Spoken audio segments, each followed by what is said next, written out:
In the deep, isolated hollows of eastern Kentucky, where the Appalachian Mountains rise like ancient guardians protecting secrets buried for generations, something would be stumbled upon by a documentary crew, a discovery destined to haunt the American consciousness for decades to come. It was in the late autumn of 1954 when filmmaker Robert Henshaw and his small team ventured into one of Harlan County's most remote regions, commissioned by a private research foundation to document the vanishing communities of rural America. Within a valley accessible only by a narrow dirt path, they found the Reddick family, a bloodline that had remained completely isolated from the outside world for over 120 years. Their grainy black and white footage, locked away in a university archive until its accidental rediscovery in 2003, revealed a reality so disturbing it challenged everything Americans believed about their own hidden corners. This is not mountain legend or folklore. This is documented history preserved on film, witnessed by professionals, and verified by medical records that surfaced years after the initial encounter. The truth about the Reics was far more complex and heartbreaking than anyone could have imagined. Welcome to the Fury Night. Check if you're already subscribed to this channel. You won't want to miss our exclusive investigations into America's darkest family secrets that mainstream media refuses to cover. Hit subscribe now to join our community of truth seekers.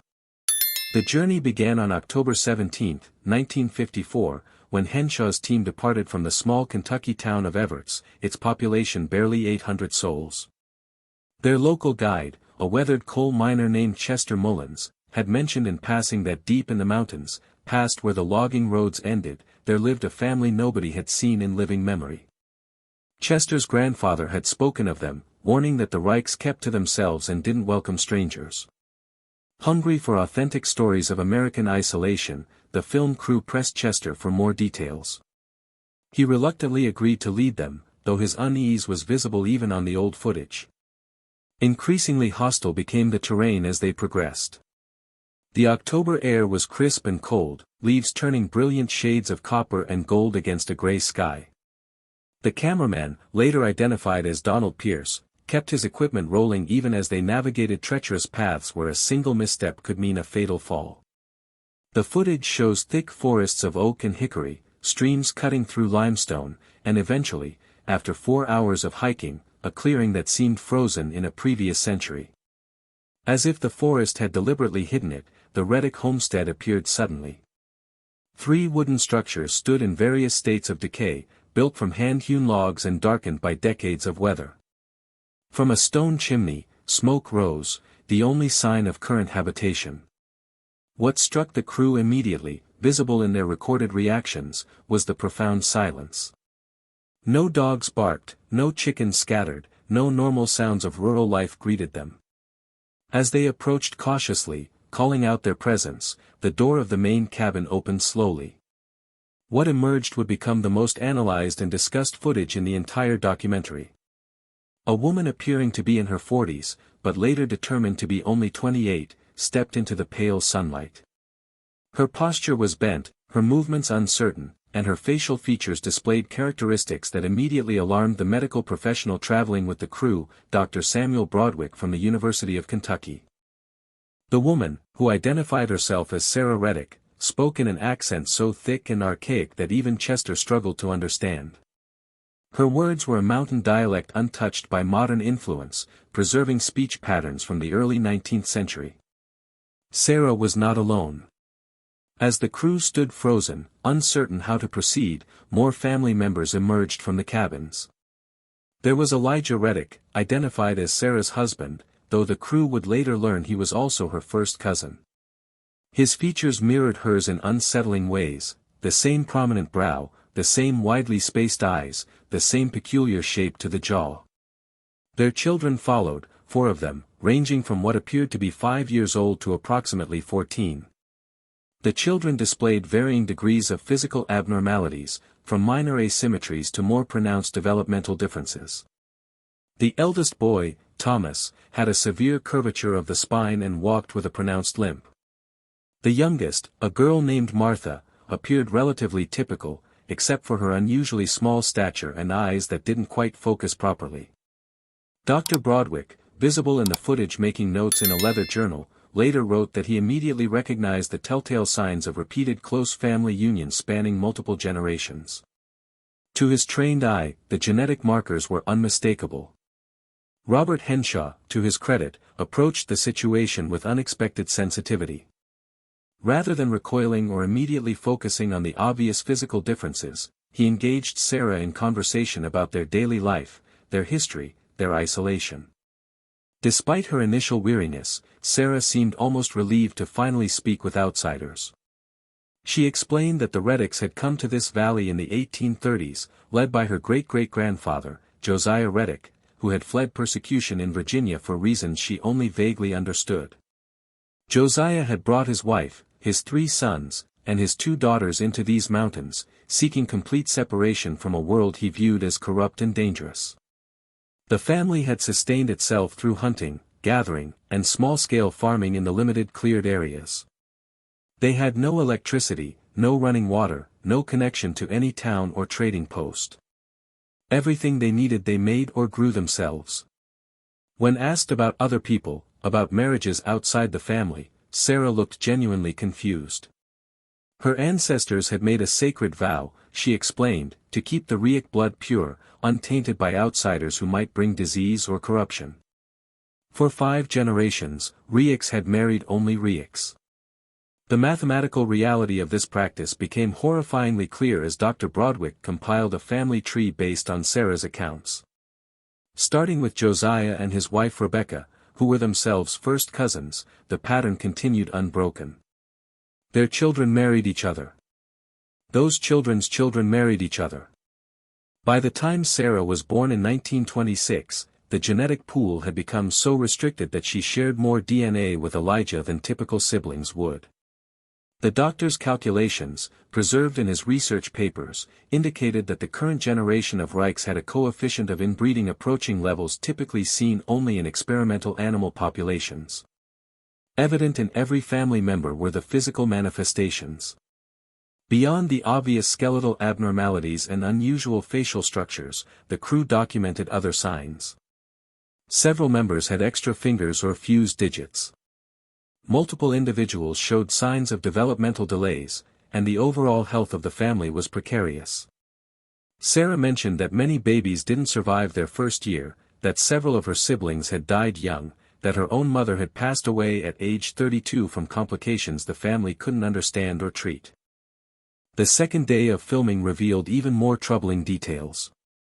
Henshaw's crew was permitted to document the interior of the main cabin, a dark space lit only by the fireplace and a few small windows. Beyond anything they had anticipated were the living conditions, primitive in the extreme. The family slept on straw mattresses, wore clothes stitched from animal hides and old fabric mended countless times, and ate a diet consisting primarily of cornmeal, wild game, and foraged plants. Education was non-existent. None of the current generation could read or write. Their knowledge of the outside world was limited to fragmented stories passed down orally, creating a distorted understanding of reality. Sarah believed the year was somewhere in the 1890s, having no accurate way to track time beyond seasons and generations. When told it was actually 1954, that there had been 2 world wars, that automobiles and airplanes existed, she listened with an expression that mixed disbelief with fear. Check if you're already subscribed to this channel. More difficult to document was Elijah Reddick. Unlike Sarah, who seemed almost eager to share their story, Elijah viewed the crew with open suspicion and hostility. He was a tall man, nearly 6 feet, but his frame was twisted by severe scoliosis that bent him at an unnatural angle. His speech was even harder to decipher than Sarah's, complicated by a cleft palate that had never been surgically corrected. Through patient conversation, the crew learned that Elijah served as the family's primary hunter and protector. He knew every inch of the surrounding mountains, could track animals with remarkable skill, and maintained a fierce dedication to preserving the family's isolation. When asked why he never sought help from the outside world, especially for the children's medical needs, his answer was chilling in its simplicity: he didn't trust anyone who wasn't Reic blood. The outside world, he had been taught from birth, was filled with people who would harm them, take their land, destroy their way of life. Better to struggle and suffer among family than risk contamination from strangers. The children presented the most heartbreaking aspect of the documentation. Thomas, the eldest at 14, had the mental capacity of a much younger child. He could speak only in short, simple sentences and seemed unable to grasp abstract concepts. Extensive were his physical deformities, the spinal curvature, a withered left arm that hung uselessly at his side, and legs of noticeably different lengths that made walking an obvious struggle. Yet despite these challenges, Thomas showed moments of surprising capability. He could identify hundreds of plant species, knew which were edible and which were toxic, and demonstrated an almost instinctive understanding of animal behavior. Dr. Broderick noted that intelligence manifests in different ways, and that Thomas had developed skills necessary for survival in his specific environment, even if he would be considered severely impaired by conventional standards. The second child, a boy named Jacob who appeared to be around 10, was mostly nonverbal. He communicated through gestures and sounds, and the family had developed a system of understanding his needs. His features showed the most pronounced effects of inbreeding, eyes set unusually far apart, a very small chin, ears positioned lower on his head than typical, and fingers that curved at odd angles. The two younger children, Martha and a boy named Samuel, who appeared to be twins though Sarah insisted they were born a year apart, showed somewhat less severe physical manifestations, but clear cognitive differences. Martha, as mentioned, was extremely small for her estimated age of 5, weighing perhaps 30 pounds and standing barely 3 feet tall. She clung to her mother constantly, showing extreme anxiety around the strangers. Samuel was larger but displayed repetitive behaviors and seemed unable to make eye contact with anyone, including his own family members. Dr. Broderick spent considerable time observing the children's interactions, documenting their play patterns, their communication methods, and their responses to simple tasks. His clinical notes, later published in a restricted medical journal, described a family unit that had adapted to extreme genetic limitations in remarkable ways. The children who survived infancy had done so despite incredible odds, their bodies and minds shaped by generations of concentrated heredity. Each child represented both the resilience of human biology and the devastating consequences of violating genetic diversity. The crew learned that the current Reic population extended beyond just Sarah's immediate family. In the smaller cabin lived Sarah's uncle Jeremiah, aged approximately 55, and his wife Ruth, who was also his niece, making her Sarah's cousin.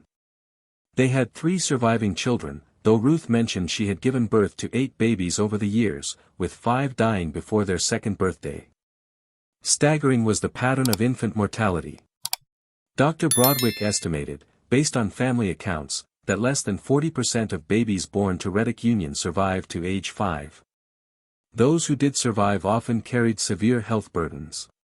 Jeremiah himself was nearly blind, his eyes clouded by cataracts that had developed in his 30s.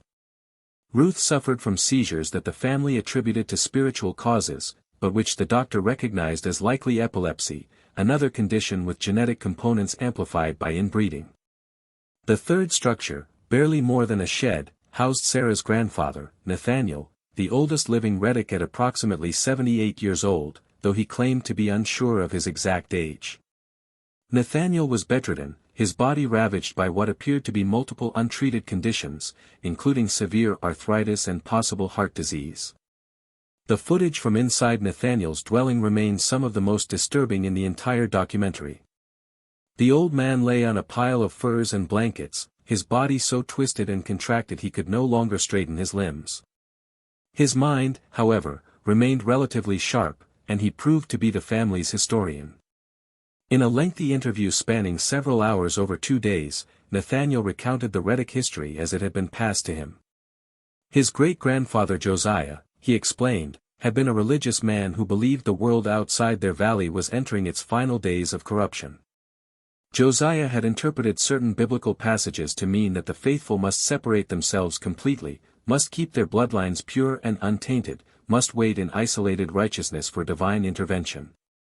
This theological justification had been passed down through generations, evolving into an unquestioned doctrine that governed every aspect of Reic life. Marriage outside the family wasn't just discouraged, it was considered a betrayal of their sacred duty, a contamination that would doom them all. Nathaniel spoke of his own parents, his grandparents, his aunts and uncles, all Reics married to Reics. He described a childhood where physical abnormalities were so common as to be unremarkable, where infant death was expected, where suffering was interpreted as a test of faith rather than a consequence of biological reality. When Dr. Broadwick gently tried to explain the medical science behind genetic disorders, about how closely related parents increased the likelihood of inherited conditions, Nathaniel listened politely but dismissed it as outsider nonsense. The Reics struggled, he insisted, because they were being tested, refined like metal in fire, preparing for their eventual salvation. Generations of ingrained belief could not be penetrated by the doctor's scientific explanations. This ideological barrier proved one of the most frustrating aspects of the crew's visit. They could document the physical reality, capture the evidence of genetic damage, but they couldn't easily change minds conditioned by a century of isolation and reinforced belief systems. On the third day, Robert Henshaw made a decision that would later generate considerable controversy. He proposed to the Reics that the children, especially those with the most severe medical needs, should be taken to a hospital in Lexington where doctors could provide treatment. Thomas's spinal curvature might be addressed with braces or surgery. Jacob's developmental issues could be evaluated by specialists. Martha could receive proper nutrition and growth monitoring. Immediate and severe was the reaction. Elijah became furious, shouting in his difficult-to-understand dialect that no Reic child would ever leave the valley, that hospitals were places where outsiders murdered people and stole their souls. Sarah, caught between her husband's rage and a visible desire to help her suffering children, dissolved into tears. Even Nathaniel, from his sickbed, added his voice to the refusal, declaring that accepting help from the outside would break the covenant that had sustained the family for generations. The film captures this confrontation in uncomfortable detail, Henshaw's well-intentioned but perhaps naive proposal, the family's visceral rejection, the growing tension that threatened to turn violent. Check if you're already subscribed to this channel. The situation was diffused only when Dr. Broadwick suggested a compromise. Rather than taking the children away, perhaps he could return with medical supplies, with medicine that might ease some of their suffering, with knowledge the family could use to improve their circumstances. This seemed more acceptable to the Reics, though Elijah remained suspicious. The crew agreed to leave but promised to return within a month with assistance.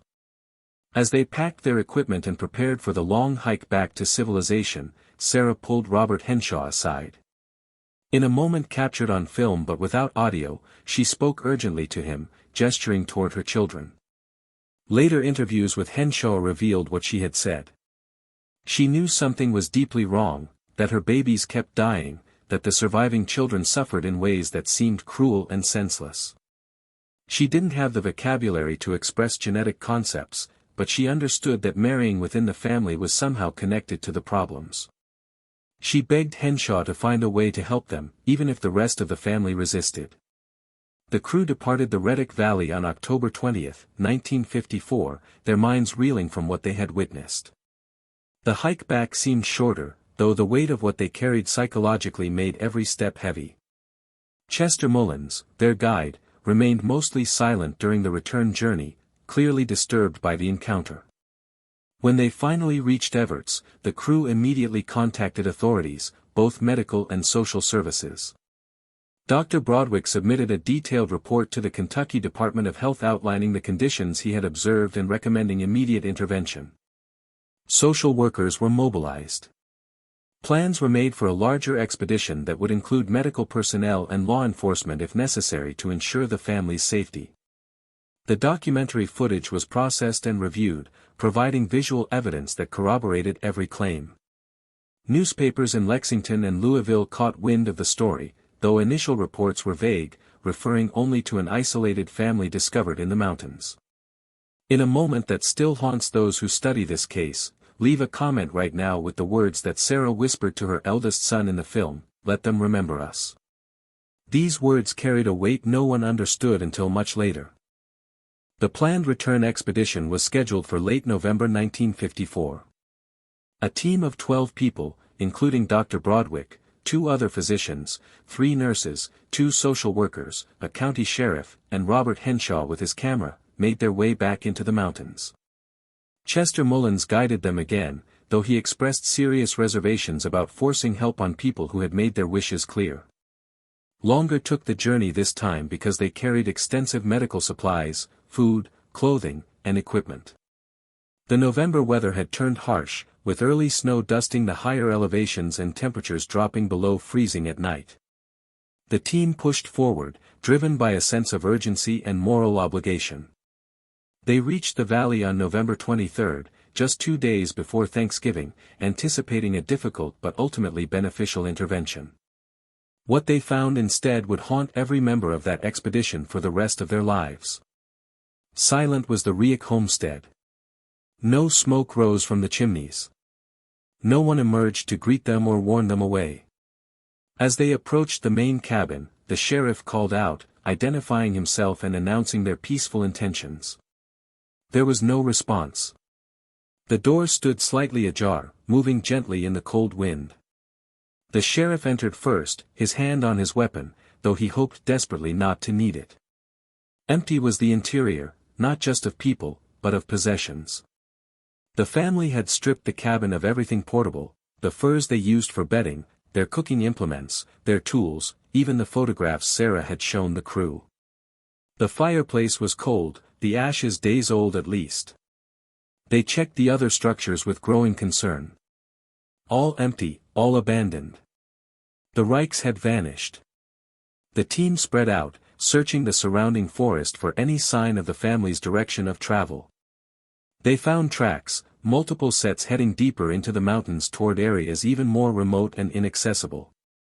The sheriff organized a search party, but the trail disappeared within a few miles, lost among rocky terrain that left no footprints. They searched for 3 days, calling out, leaving messages and supplies at various points, hoping the Reics would reveal themselves. The mountains swallowed every sound, returned only silence. As the weather worsened and the risk to the search party increased, they had no choice but to withdraw. The last footage Robert Henshaw captured was of the empty Reddick cabin, its door swinging open and closed in the November wind, snow beginning to accumulate on the threshold. The family had chosen deeper isolation over outside intervention, had retreated into wilderness that most modern humans couldn't survive. Check if you're already subscribed to this channel. A minor sensation in Kentucky newspapers became the disappearance of the Reic family, though the full details of their condition remained somewhat obscured. Journalists speculated about why the family had fled, creating romantic narratives about independent mountain folk refusing to bend to government interference. Far more complex and tragic was the reality. Dr. Broadwick published his findings in medical journals, using the Reics as a case study in the dangers of extreme genetic isolation and the persistence of harmful practices based on misguided beliefs. The documentary footage was initially slated for public release, but the university that funded the project decided it was too sensitive, too potentially exploitative. The film reels were catalogued and placed in an archive marked as restricted material, accessible only to researchers with appropriate clearance.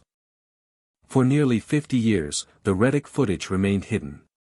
Occasionally, researchers studying Appalachian culture or genetic disorders would request access, would view the grainy black and white images, would write academic papers about isolation and inbreeding that few people outside specialized fields would ever read.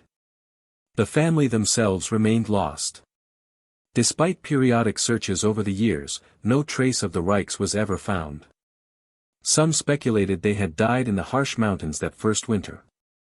Others believed they had gone even deeper into the wilderness, perhaps surviving in some hidden hollow unknown to the outside world. A few optimistic souls suggested that maybe, just maybe, the family had actually left the mountains entirely, had integrated into society somewhere under different names, had escaped their genetic prison. The truth began to emerge in 2003 when a graduate student named Jennifer Morrison, researching Appalachian social history at the University of Kentucky, stumbled upon the archive footage while looking for material related to a completely different project. Intrigued by the restrictive classification, she applied for access and was eventually granted permission to view the films. What she saw shocked her. This wasn't just historical curiosity, this was documented evidence of one of the most extreme cases of genetic isolation in American history, and almost no one knew it existed. Jennifer began the process of getting permission to bring the footage into wider academic circulation, arguing that the educational and scientific value outweighed privacy concerns, especially since 50 years had passed and the family's fate remained unknown. The footage was digitized, and in 2005, excerpts were shown at an academic conference on genetic diversity and human populations. Overwhelming was the response. Geneticists, anthropologists, historians, and medical professionals recognized the material as extraordinarily valuable for understanding the real-world consequences of prolonged inbreeding. The full documentary was eventually released to academic institutions in 2007, though it remained restricted from general public access. However, in the age of the Internet, complete restriction proved impossible. By 2010, portions of the Reddick footage had leaked online, generating intense public interest and considerable ethical debate about the family's privacy and dignity. Confronted with uncomfortable questions is the modern viewer watching the Reddick footage. The family clearly suffered from circumstances beyond their control, born into a situation created by generations of ancestral decisions. They were victims of ideology, of isolation, of ignorance about biological science. Yet they were also human beings with dignity, with their own agency and beliefs, with a way of life that, however harmful, was the only one they knew. The footage doesn't sensationalize their condition but presents it matter-of-factly, which makes it more impactful. We see Sarah trying to care for her children with obvious love despite her own limitations. We see Elijah's fierce protectiveness, misguided though it may have been. We see children playing simple games, finding moments of joy in their difficult existence. The Reddicks were not monsters or curiosities. They were people trapped by circumstances, geography, and the accumulated weight of generational choices. In 2012, a potential breakthrough occurred. A woman in her late 50s contacted researchers who had published work on the Reddick case, claiming to be Martha Reddick, the youngest daughter visible in the 1954 footage. Extraordinary was her story. She explained that after the family fled deeper into the mountains, they had indeed survived that winter, though barely.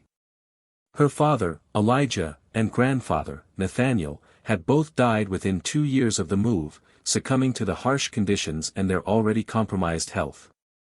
Her mother, Sarah, she claimed, had made an incredibly difficult decision. Understanding that staying in the mountains meant death for her children, Sarah had led them out of the wilderness in 1957, leaving behind everything they knew. They had emerged from the mountains in West Virginia, not Kentucky, having traveled an incredible distance through terrain that seemed impossible. The woman's account described how Sarah had lied about their identity, claiming they were survivors of a house fire that had destroyed all their documentation. Sympathetic locals had helped them, providing shelter and assistance. The children, she said, had been enrolled in schools for children with special needs, had received medical treatment, had slowly adapted to the modern world. Her brothers Thomas and Jacob had struggled with the transition. Thomas had required multiple surgeries for his spine and had lived a difficult life, passing away in 1989. Jacob had eventually been institutionalized when it became clear he needed more care than Sarah could provide alone. He had died in 1995. Samuel, her supposed twin, had adapted better than expected, learning to read despite his developmental delays and had worked for years in sheltered workshops. He was still alive in 2012, living in a group home in Charleston, West Virginia. The woman claiming to be Martha had documents, a birth certificate issued in West Virginia in 1958 listing her as Martha Brennan, daughter of Sarah Brennan, father unknown. She had photographs of a woman who bore a striking resemblance to the Sarah Reddick in the 1954 footage, though aged and weathered by hard years. Most compellingly, she had genetic markers consistent with severe inbreeding, which DNA testing confirmed.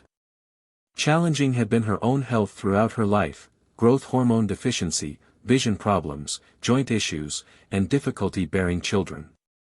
She had married once briefly, but her only pregnancy had ended in a stillbirth with severe genetic abnormalities. Cautiously convinced were the researchers. While absolute proof was impossible without DNA from the original Reics, the evidence strongly suggested this woman was indeed Martha Reddick. Martha's account provided closure to one of the great mysteries of the case. The family had survived. Sarah had saved her children by making the extraordinarily difficult choice to abandon everything her family had believed for generations, to reject the ideology that had caused so much suffering, to embrace the outside world she had been taught to fear. Enormous had been the cost, losing her husband, losing her father-in-law, leaving behind the only home she had ever known, lying about her identity, raising damaged children alone in a world she barely understood. But she had done it. Sarah Reic had broken the cycle. When Martha shared this story, she became emotional, describing a mother who had been barely literate, who had worked brutal jobs cleaning houses and washing dishes, who had sacrificed everything to give her children a chance at better lives. Martha also revealed something the 1954 footage had not captured. Sarah had been pregnant during the filming. She had been carrying her fifth child, a daughter who would be born in early 1955 during their deepest period of mountain isolation. That baby, named Ruth after the aunt, had been born severely compromised, living only 3 weeks before dying in Sarah's arms. Martha believed that losing Ruth had been the final catalyst for her mother's decision to leave. Sarah couldn't watch another child die, couldn't continue the cycle of suffering, couldn't maintain faith in an ideology that kept producing such tragedy. The death of baby Ruth in the frozen mountains had broken something fundamental in Sarah's worldview, had made her willing to risk everything for the possibility of change. Profound questions about intervention, autonomy, and the limits of cultural relativism are raised by the Reddick story. Should Robert Henshaw and his crew have done more in 1954? Should they have forcibly removed the children despite the family's objections? Some argue that the suffering of those children, the preventable deaths, the physical and cognitive damage created a moral obligation to intervene regardless of parental wishes. Others contend that such forced intervention would have been traumatic, possibly violent, and might have violated the family's right to live according to their own beliefs, however misguided. The fact that the Reichs fled when confronted with the prospect of help suggests they valued their autonomy, their way of life, more than they valued the relief modern medicine could provide. Yet Sarah's eventual choice to leave, to save her children by integrating into the outside world, suggests that given time and space to make her own decision, she reached the conclusion outsiders had been trying to impose. Check if you're already subscribed to this channel. Beyond this single family extends the scientific legacy of the Reddick case. Geneticists have used the documented example to model the effects of extreme inbreeding over multiple generations, to calculate the accumulation of harmful recessive traits, to understand how isolated populations respond to genetic bottlenecks. The Reichs demonstrated that humans can survive remarkable levels of genetic restriction, but at tremendous cost. Every surviving child represented both biological resilience and the price of that survival in suffering and limitation. The case has been used in medical education to teach about genetic counseling, about the importance of genetic diversity, about recognizing the signs of inbreeding in clinical settings. The footage itself, despite its age and quality, remains one of the most powerful visual documents of these concepts in practice. More complex has been the cultural impact. The Reddick story has been used and misused in various ways. Some have pointed to it as evidence that isolated mountain communities are inherently problematic, feeding into stereotypes about Appalachian backwardness. Others have used it to argue for stronger government intervention in family matters, particularly regarding children's welfare. Still others have seen it as a cautionary tale about religious extremism and the dangers of ideological isolation. All of these interpretations capture elements of truth while missing the essential humanity of the people involved. The Reichs were not abstractions or symbols. They were real people who lived difficult lives shaped by forces largely beyond their control. In the final analysis, the Reddick family represents something profound about human nature, our capacity to endure, to love our children even when we're damaging them through ignorance, to hold on to beliefs even when they cause suffering, and ultimately, in Sarah's case, to change when the cost of not changing becomes unbearable. The lost film from 1954 captured a moment in time, a family at a crossroads between annihilation and transformation. That Sarah Reic found the strength to choose transformation, to save her surviving children by abandoning everything she had been taught to value, stands as a testament to maternal love overcoming ideology. The footage shows us the before, the moment of crisis. Martha's testimony gives us the after, the difficult path to survival and integration. Together, they tell a complete story of an American family that almost destroyed itself through isolation, but ultimately found redemption through the courage to change. Check if you're already subscribed to this channel. If this story moved you, hit the like button to help others discover these hidden chapters of American history. Share this video with anyone who appreciates real stories about human resilience and the complex choices people make when trapped between tradition and survival. These are the stories that textbooks ignore, but that reveal essential truths about who we are and what we're capable of enduring and overcoming. The Reddick family deserves to be remembered not as a cautionary tale alone, but as human beings who faced impossible circumstances with whatever resources they possessed, and in Sarah's case, found the strength to break free. Their story continues to resonate because it asks each of us what we would do if born into similar circumstances. Whether we would have the courage to question everything we had been taught. Whether we could make the sacrifices necessary to save those we love from suffering we finally recognize as preventable rather than inevitable.